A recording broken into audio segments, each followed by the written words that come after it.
ऐसा भक्तों को कोई बांधता है क्या? हाँ, बांध देते। तितिक्ष ब्राह्मण की कथा में पढ़ी है, उसको बांध दिया। एक सखी बहुत भजनानंदी थी, उसके परिवार के लोग रोज उसे पीटते थे और उसे बांध देते थे। सखुबाई नाम उसका सखी का था। एक सखी बहुत वृत्ति उच्च कोटि की सीखी थी, भागमती बाई।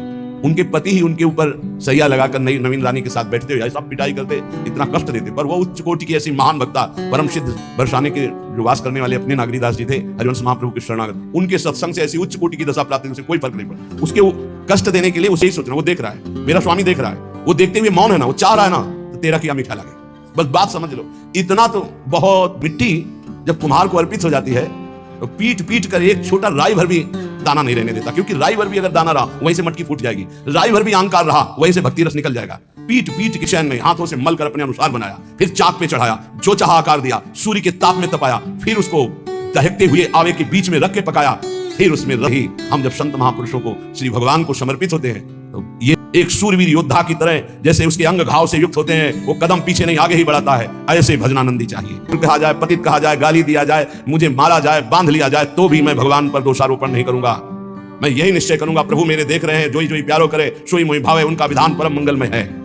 अंतर से भी बहुत पीड़ा दी जाए, काम पीड़ा, क्रोध पीड़ा, लोग बाहर से तो ये दिया जाए और अंदर से भी ये दिया जाए, तो भी हे प्रिया, जो आपसे नहीं कहूंगा। प्रेम में कभी शिकवा शिकायत नहीं होती, ना इष्ट से और अपने प्रीतम के विधान से दिए हुए कष्ट को हम दूसरे से कह दें, धिक्कार है हमारी प्रीति को। हर विधान आपका सब है, प्रेम है मस्ती का। लज्जू पंजू ऐसे काम नहीं है इनके। ये तो देखते हैं पैर धर के, अगर गर्म लगा तो हटा लेंगे, मत रखना गर्म ही गर्म है। और छाती मजबूत करके कि आग पे चलूंगा, तो पैर रखोगे तो चंदन हो जाएगा आग में भी।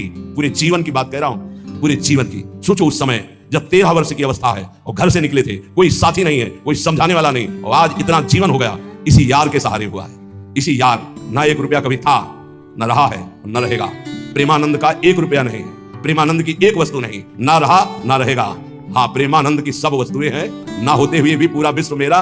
क्यों? प्रेमानंद भगवान का है, भगवदानंद को प्रेमानंद कहते हैं, वही संपत्ति जीवन। अब आओ तो मृत्यु रूप में ही आओ, और किसी रूप में मत आना। साथी हो तो आपका साथ हो, सर्वहरण करने वालों में मैं मृत्यु हूं, बस उस रूप का इंतजार है। आओ उस रूप में और समेट लो अपनी लीला। बस कभी किसी से शिकायत, कभी किसी से कैसे हो, आनंद है। नहीं सुना है किडनी खराब है तो सुना ही हो। दुख वर्तमान के आनंद से बहुत छोटा है। क्या दुख है? स्वामी के द्वारा दिया हो। ये आप हमारी प्रार्थना मान लीजिए, इस मार्ग में चलने पर जो दुख मिले कभी किसी से कहना नहीं तो प्रीति में कलंक लग जाएगा। ये भगवत मार्ग शूरवीरों का मार्ग है। कभी अपनी अंतर्व्यथा को किसी से मत कहो।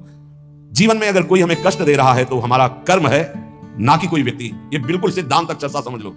वही व्यक्ति जो मुझे द्वेष करता, वही व्यक्ति जो मुझे कष्ट और दंड देता, वही व्यक्ति प्रणाम करके छाती से लगाकर आंसुओं की धारा से अभिषिक्त किया, तो वो व्यक्ति था या कर्म? बड़ी कृपा की।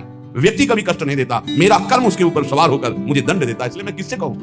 अपने हाथ से चोट लग जाए किसको कहूं? ऐसे सब आत्मस्वरूप हैं, हमारा कर्म ही उनके ऊपर सवार होकर हमें दंड दे रहा। इसलिए भाई, श्रीपाद का सिद्धांत जो कह रहे कि अगर भगवत प्रेम प्राप्त करना है तो मुंह बंद। 22 बाजार में कोड़े मारे गए, एक बार भी श्री कृष्ण से नहीं कहा। बाबा नहीं सह पाए, बाबा ने श्री कृष्ण से कहा, श्री कृष्ण चंद्र से, ये क्या है, इतना कष्ट क्यों दे रहे उनके शरीर को? तो मुस्कुरा दिए, बोले मैं नहीं दे रहा हूं, ये तुम्हारे कर्म का फल भाई जी भोग रहे हैं। ऐसा बोले, प्रारब्ध क्यों भोग रहे हैं? तो कहा, आज ये कौन सा खेल रच रहे हो बाबा, क्या बात कर रहे हो? जीव का अपना कर्म भोगना होता है, किसी और का निजीकृत कर्म भोग? तो उनका आप हमको बहका नहीं सकते, हमें परम तत्व से पता चला है कि आप हमारे कर्म। तो हंस दिए भाई जी, को पूर्ण करें। हम तो अस्पताल में बड़े बड़े प्रिया प्रीतम के साथ खेल रहे हैं, कोई फर्क नहीं पड़ रहा। बड़े महापुरुषों ने अपने कष्ट की तो बात जाने दो, दूसरों के कष्टों को लेकर भोगाया, हम आने लगा। उसमें भगवान का क्या दोष है? वो तो बड़े कृपालु हैं कि ऐसे पापात्मा होने पर भी मुझे महात्माओं का संग दिया। वृद्ध हमें कष्ट दे रहे हैं, इस समय भी वो हमें दुलार कर रहे हैं। जीव समझता नहीं, केवल दोषारोपण भगवान और भगवत मार्ग पर कर देता है। इसलिए उपासक को ये तपस्या है, इसका बहुत बड़ा लाभ मिलेगा। और अगर भोग रहे हो ना, गिर रहे हो, पतित हो रहे हो, तो वो सुख नहीं, वो शांति नहीं, वो विश्राम नहीं। तो एक बात ध्यान रखना, इस शब्द को याद रखना। ऐसे रहने पर भी हमारे द्वारा जो भी, वो हमारे स्वामी ऐसे लेते हैं। जब चिंतन हो रहा था, कह रहे हैं कि जो 30 मिनट भगवान नाम कीर्तन कर लेता, मेरी बात पर विश्वास रखना, वो उसको भगवत प्राप्ति होगी। 24 घंटे में 30 मिनट नाम कीर्तन कर लेता है और अन्य समय विस्मरण रखता है, तो 30 मिनट का नाम कीर्तन उसे भगवत प्राप्ति करा देगा, भगवत प्राप्ति होगी। बहुत पहुंचे हुए महापुरुष जिनके चरणों में अपार श्रद्धा है, आप लोग तो रात दिन लगे, आपको भगवत प्राप्ति नहीं होगी, चूक होगी, उसके ताप में झुलस जाएगा। ये अग्नि की ज्वाला है, भगवान नाम कीर्तन, भगवत यश गुणगान। तो जैसे किसी को लगे कि वो नाम जब भी करता है रुचि पूर्वक पाप करता है, असंभव।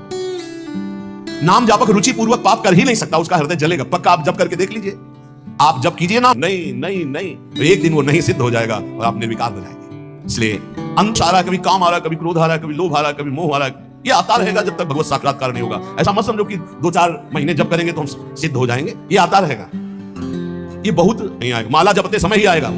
ये भागवतिक शक्ति से संपन्न काम क्रोध लोभ मोह तब त्रिभुवन को प्राप्त कर रहे हैं, ये भगवान के पावर से शक्तिमान है। तुम्हारा अहंकार जब गलित हो जाएगा तो इनका आना ही बंद हो जाएगा। जब मत कहो किसी से, सह जाओ, यही तपस्या हो जाएगी, यही भगवान की प्राप्ति का हेतु हो जाएगा। प्रभु के लिए थोड़ा कष्ट सहकर आप आगे बढ़कर देखिए वो कितना आपको प्यार देते हैं। यही कष्ट सहना है, आंतरिक विकारों को सहना, बाहरी प्रहारों को सहना, कभी किसी से ना कहना, ये भक्तों का स्वभाव। मौन, इसीलिए वाणी से मौन, कुछ ना बोलना। हमने एक